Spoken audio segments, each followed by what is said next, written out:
Pagi di sini kami akan mempresentasikan proyek kewirausahaan kami.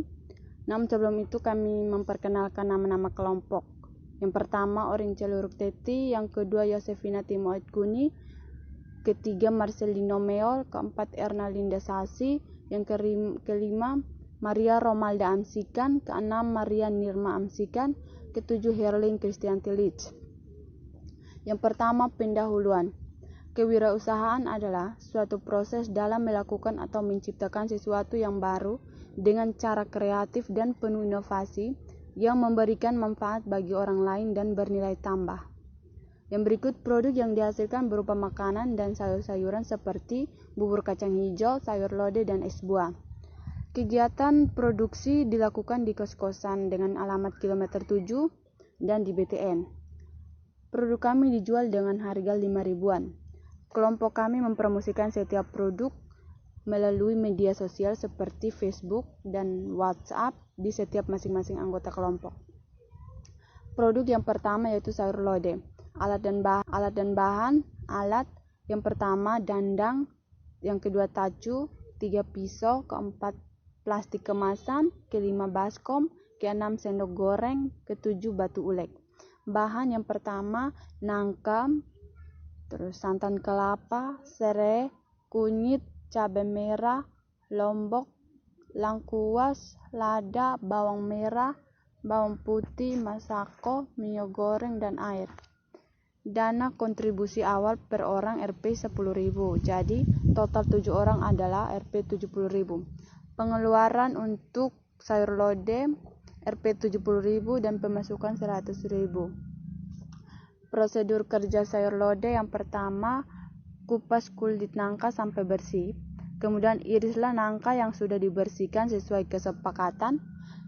Lalu cucilah sebelum merebus nangka tersebut. Kemudian masukkan potongan nangka di dalam air yang sudah dipanaskan hingga mendidih.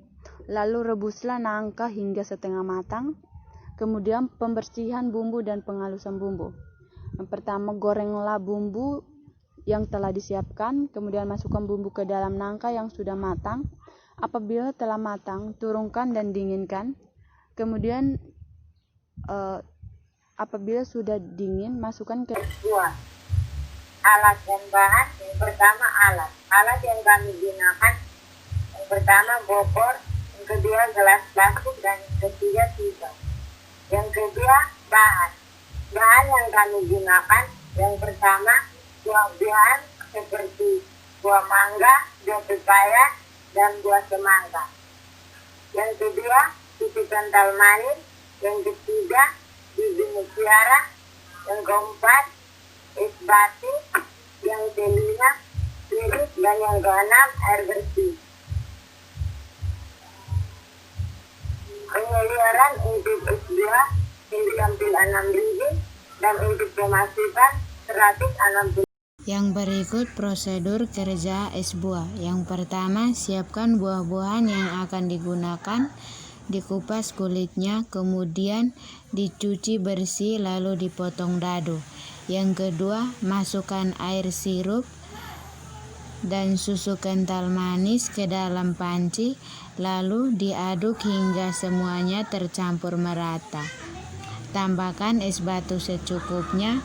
Yang ketiga, masukkan buah-buahan dan biji mutiara ke dalam gelas plastik atau kemasan, lalu ditambahkan sirup yang sudah disiapkan.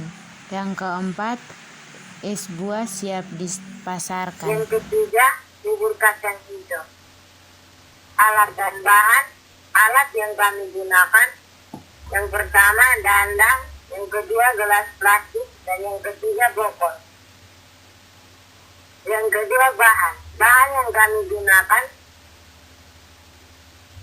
seperti kacang hijau, gula merah, biji mutiara, susu, santan kelapa, dan gula pasir.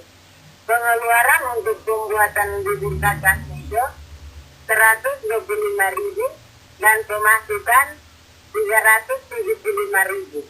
Yang berikut proses kerja bubur kacang hijau. Yang pertama, Cuci bersih kacang hijau, kemudian direbus bersamaan dengan biji mutiara.